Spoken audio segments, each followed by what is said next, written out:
time to talk about luxury cruising. From suites so sweet to ships elite. Come explore the world in style with me on Luxury Cruising, the podcast.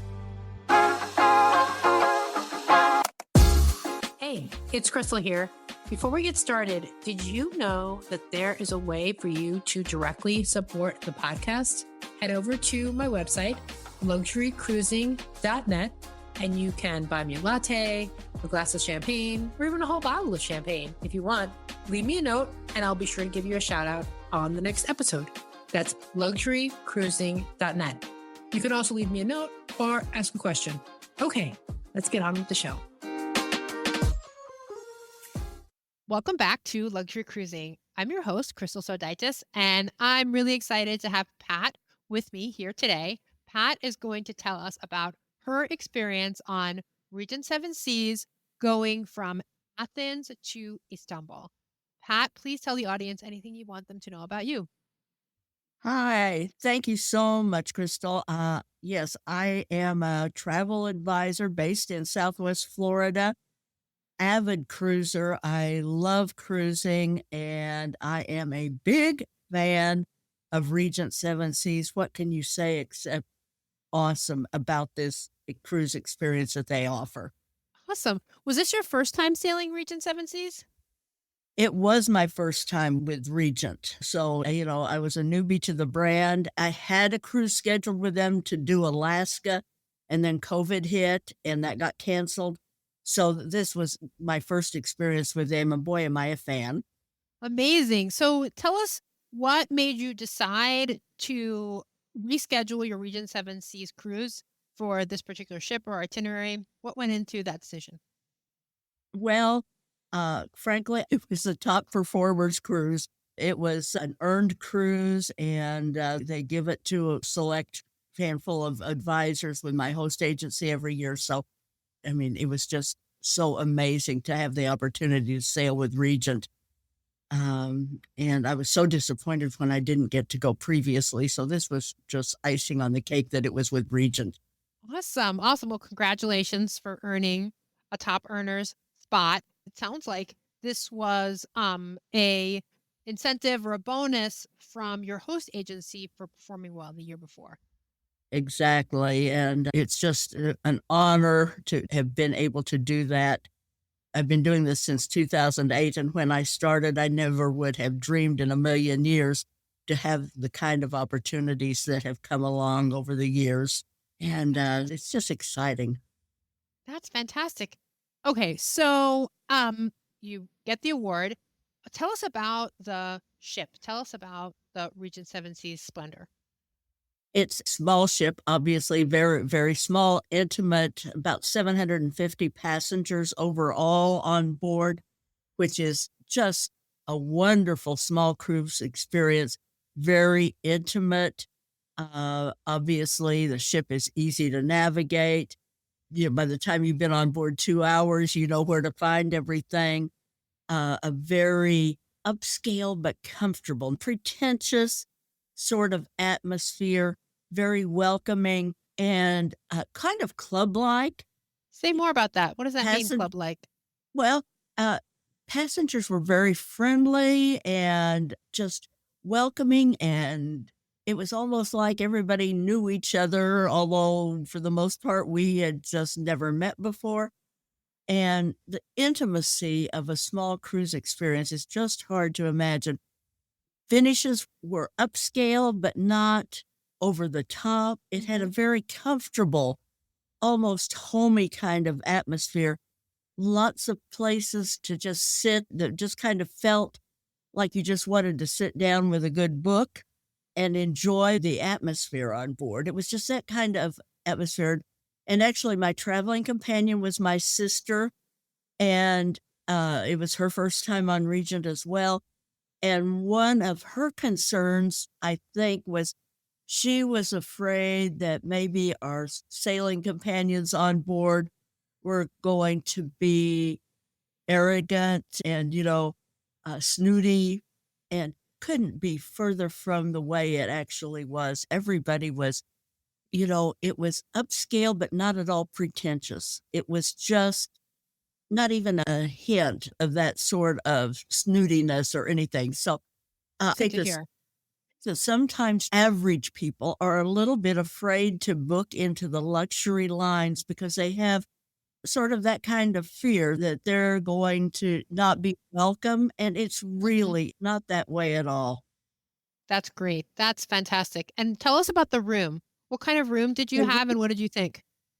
Okay, we were in a veranda suite, which is pretty much their entry-level suite, but it was spacious. You had a sleeping area, and, of course, we had 2 beds. They had the beds apart. There was a very comfortable seating area. There were some lovely welcome amenities, a fruit bowl and a bottle of champagne, that sort of thing waiting for us in our room. One of my favorite things, the bathroom was lovely, beautiful finish, great, toiletry amenities that were Love provided. love the upscale toilet. Yes. One of my favorite things was the walk-in closet. It was very spacious. I mean, there was more than adequate room for all of our things, and it was large enough to use as a dressing area, you know, and Yeah, and that's nice. Yeah. and that's kinda great when you're traveling with someone, not your spouse, perhaps, that Yeah. you don't wanna be just running around, unclothed. Yeah, right. So that was really a nice touch. I appreciated that very much. It was lovely.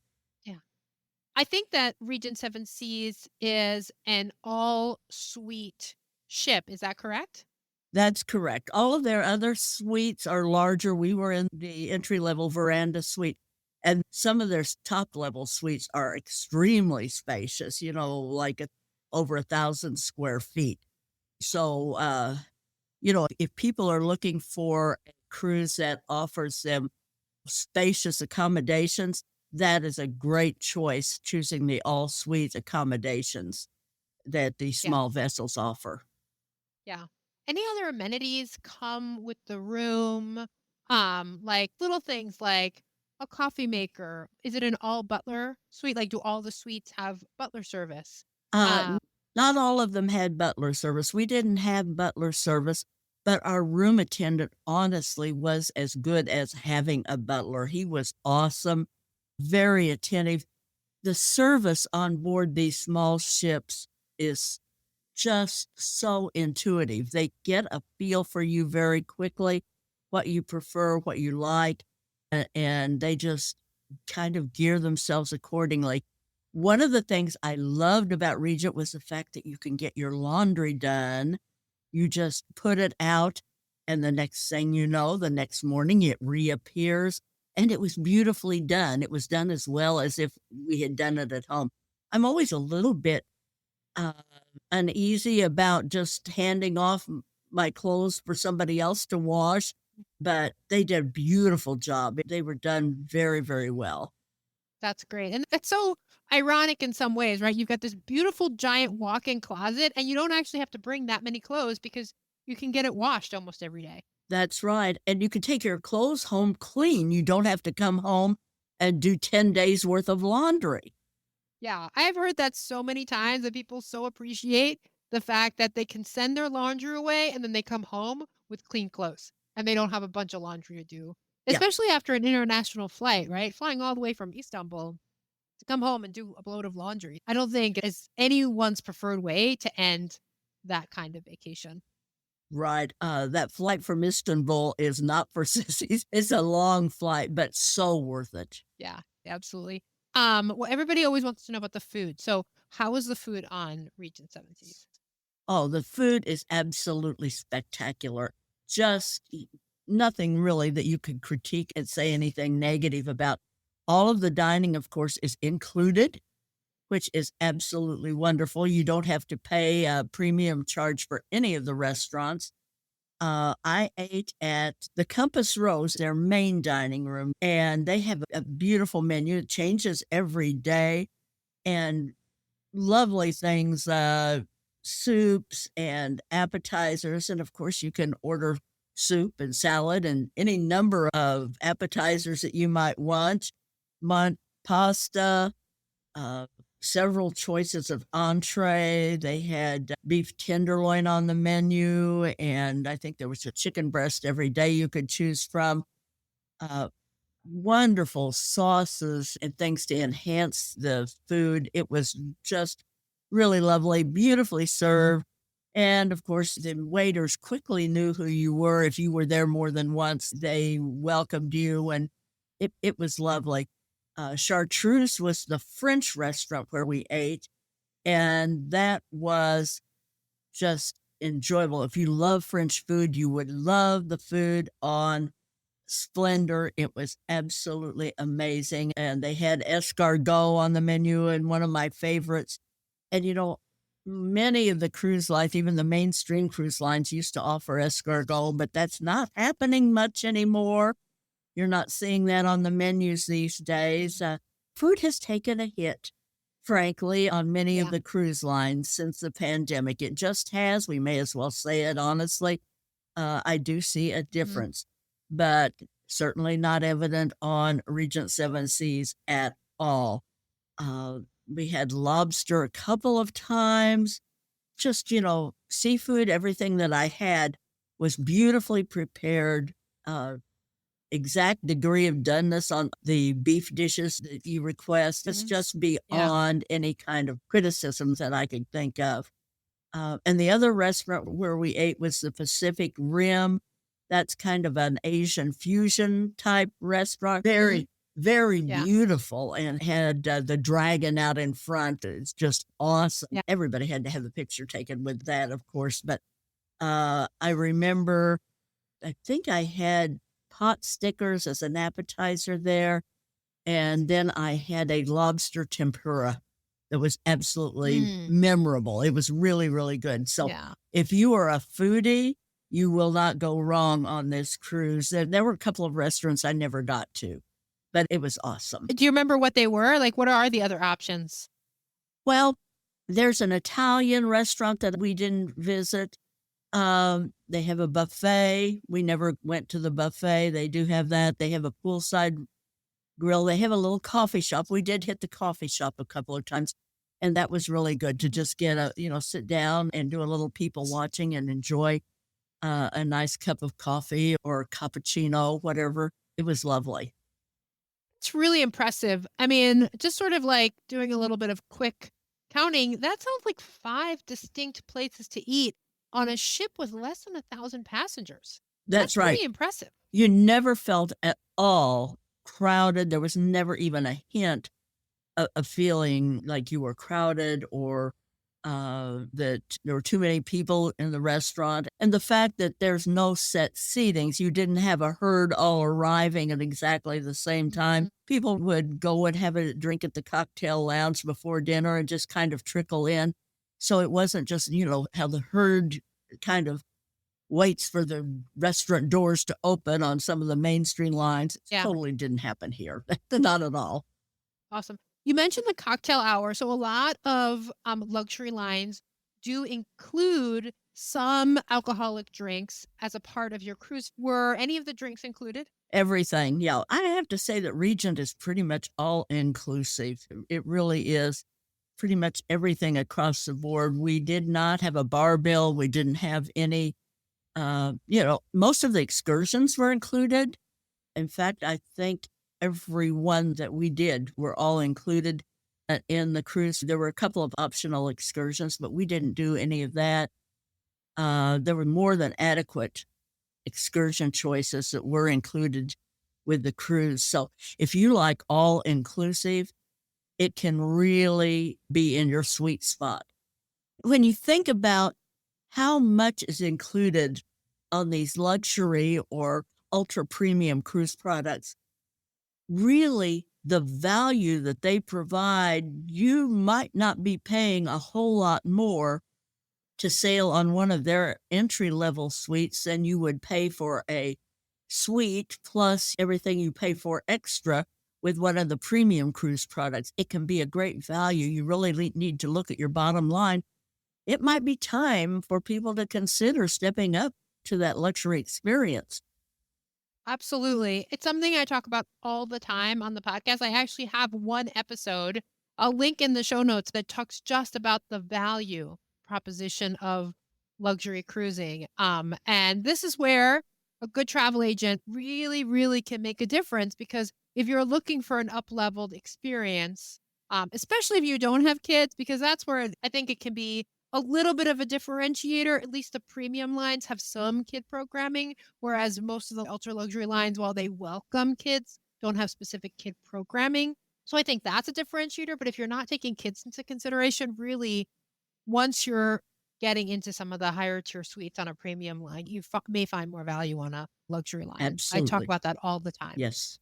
Absolutely. Totally Yeah. agree. Now, we were going to talk about the excursions. Tell us about the excursions, and if anything stood out for you in terms of, quality or luxury, perhaps because this was a Regent Seven Seas sponsored excursion. Okay. Well, one of the things, of course, your group size is smaller. When you're on a ship with only 750 people, they aren't loading up 12 buses full of people and inundating each destination with 5,000 people just landing there in a town of 100,000 or something. Our Yeah. itinerary started in Athens. And honestly, Krystal, this is one thing I wish I'd come in a couple of days earlier. It was my first time in Greece, and I really loved Athens. And I've always kind of viewed that as just a stopping off to, recover from jet lag and be ready the next day to board your cruise. But there's a lot to see there. And there were a couple of things I would have liked to explore that we just didn't have time to do. So Athens is a very cool city. Our first stop then was Santorini. That, it's not for the faint-hearted. If you have some mountain goat in your lineage, it doesn't hurt anything. Uh, Yeah. so we kind of just did the shopping, wander around, and explore kind of excursion on that. Great shops, ceramics, pottery, jewelry, that sort of thing. Beautiful views. Of course, you've seen all of the pictures, the quintessential Greece with the whitewashed Yeah. buildings and blue roofs, and that's Santorini. It's as advertised. We did Rhodes there. We did an excursion to the medieval old town there, had a lovely lunch there in town, visited a couple of museums. It's a UNESCO World Heritage Site. Just really, really beautiful. The scenery was stunning. And it surprised me how much I enjoyed that particular stop. Then we did Bodrum, Turkey. And I'm going to tell you, Krystal, that I was very pleasantly surprised. I had not expected for Turkey to be such an interesting and fascinating place, but I enjoyed. We did the 3 stops in Turkey. We did in Bodrum. We did a Bafa Lakes tour that took you out into the countryside, and you really got a feel for how people live there in that area of the world. And then we had a typical Turkish lunch at this little place. I mean, out in the middle of nowhere. You just climbed up to the second floor of this ancient sort of building and had a really authentic Turkish lunch, just like the inhabitants were enjoying there in the same place with you. It was not a tourist place. It was just an authentic Turkish restaurant out in the middle of the country. It was just really, really enjoyable. And that's one thing that I love about cruising, is that sometimes the itinerary will take you places that you never really would have gone to voluntarily. You never would have planned to. And it ends up being sometimes your favorite port stop, or you end up seeing, getting this incredible experience, only because you got there.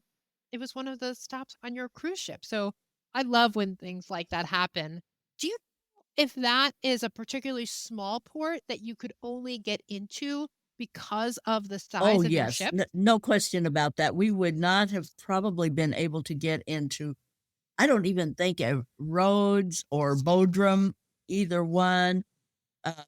That's the beauty of the small ship cruising is you can get into these interesting small ports of call that aren't overrun with tourists. You really are seeing life as it really is in the country. It's not just these big cities where tourism is their mainstay. It's plugging into the culture, and I love that. Yeah, I love that Yeah. too. Uh, So where else did you go after we went to Bodrum? Kusadasi, which of course Ephesus. You know, Yeah, everybody. We did the Temple of Artemis there. Visited another UNESCO World Heritage Site. The theater where Paul preached and so forth, the little building that's believed to be the last residence of Mary, Mother of Jesus. So that was just really special in the spiritual component. If anybody has any Christian roots, that's definitely going to be a highlight of the trip for them. yeah, I bet. Yeah, I've been to Istanbul. Yeah, It's phenomenal. It's it's breathtaking. absolutely stunning. And, it was just, we did the old market and just toured around and saw some of the Blue Mosque, for example, and, so many of the mosques that we saw there, they're just kind of everywhere. Um, and the Grand Bazaar you could spend days wandering around in there. Yeah, So that's yeah, just kind of some of the highlights of the itinerary. I would just tell anybody if you have an opportunity to do an itinerary similar to this, to hit that part of the Mediterranean, go for it. It's going to be a lifetime memory. I know you said you flew into Athens a couple of days early, which is always smart. Did Regents offer any pre-cruise or post-cruise extensions? Well, we were with a group of travel agents, so we had a customized itinerary that one of our providers, put together for us. And it was fabulous. They really gave us a taste of what their packages look like. So, and I just encourage people when you do a trip like this, it's probably going to be a once in a lifetime. Make that airfare count. You're going to be paying the same for that airfare. Go in a Yeah, few days early, get over the jet lag, and have a couple or 3 days to just explore before you set off on your itinerary. Do the same thing on the back end. You're going to be paying for a few nights of hotel. And other than that, your right. flights are going to cost about the same regardless of which day you travel. So just be smart, make that airfare count, and make the most of your trip. Yes, absolutely. Especially when you're going so far.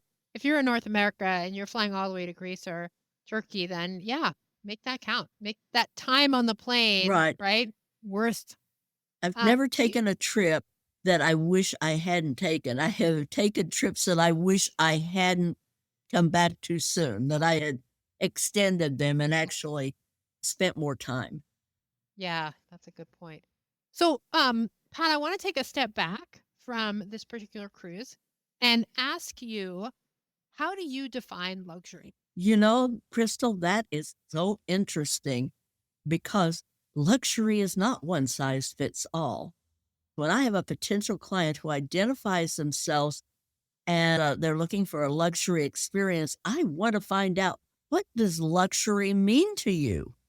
Because some people want their luxury with a Yeah, dose of adventure. And some people, it's the fine food and wine. They're into that aspect of the experience. Others want top notch service and opportunities to visit these off the beaten track areas. So I think you really have to define what luxury means to you.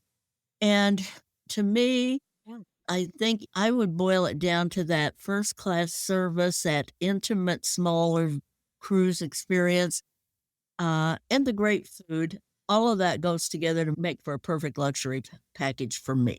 yeah.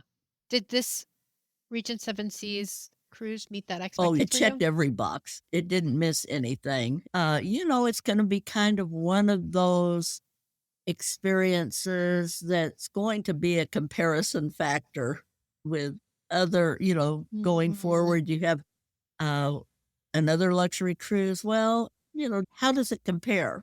Right. Yeah. It's going to be hard after that experience. It's hard to go back to non-luxury, even premium sometimes Absolutely. might be a little bit harder to get used to. Tell me, do you have a dream cruise? Well, gosh, I don't know that I really have a dream cruise. I have been privileged to travel so many wonderful places. And this would have been one of my dream cruises, I think. I don't know that I have anything else in particular. You know what? Maybe just Another Regent Regent Seven Seven Seas Seas cruise. cruise, or I would love to do an Antarctica or the Arctic, one of those expedition cruises, or maybe Galapagos, one of those expedition cruises. Those are still on my Yes. bucket list. I haven't checked those off yet. So, yeah, Yeah. those would be, with a touch of adventure. And, for me, I am of a certain age and I am no longer able to do things that I once could do. And I don't fret about what I can't do. But even on those types of cruises with the expedition experience, they are okay for people in my situation. We're not up for the 6-hour hike headed uphill where there's no oxygen at the top, you know, but they are equipped for people that have Right. passed their Yep. prime, let's say, to be able to experience that Yeah. and Yeah. enjoy it fully. Yes, absolutely. Maybe as long as you have some independent mobility, the crew is there to help you get the most out of those. I tell people, enjoy what you can do. Don't fret about what you can't. Just enjoy the things that you can This is really good. experience. Yeah, absolutely. Do you have any luxury trips planned, cruise or otherwise? I don't have any luxury, although I guess for next year, I have two of my favorite trips planned for next year. These are both repeats for me. I'm doing Alaska for the third time, a cruise tour. I love Alaska. It's just one of my top favorite destinations. And my sister Yeah. has not been to these destinations, so I'm taking her for her first time. So we're going to do the Alaska cruise tour. We're doing that with Holland America. And then we are going back. She has not been. My favorite place on the planet is Croatia. And I do some Oh, luxury yacht charters there, small 30-passenger vessels. And I'm generally do one of these charters each year. And so it will be my third time there as well. And my sister hasn't been. And our trip for next September, so almost a year out, and we only have one cabin left on that. So, yeah, word's wow. out, but Croatia Wow. is just a magical experience. So I'm very much looking forward to going for the third time. It's just awesome. Amazing. Amazing. Well, Pat, this has been such a great discussion. If any of the listeners want to reach out to you, maybe they want to snag that last cabin in Croatia or they want to plan their Regent Seven Seas cruise, how can they get in Okay, touch? Dancing Moon Travel. We're located in Southwest Florida. We have clients virtually all over the country. But you can go to our website, dancingmoontravel.com, and click on the contact form. Or you can call me, Pat, at 404-735-5774. Would love to chat about your interpretation of luxury. See how we can help make a dream trip a plan. That sounds awesome. Well, thank you very much. We will definitely have all of that in the show notes. And to the listeners, thank you again for being here. And as always, I wish you safe and luxurious cruising. Hey, before you go, if you're enjoying this content, I would so appreciate a 5-star review on Apple Podcasts or wherever you're listening to this podcast. If you'd like to be on the show, there's a link to a form in the show notes, or you can email me at luxurycruisingpodcast@gmail.com. That's luxurycruisingpodcast@gmail.com. I hope to hear from you soon.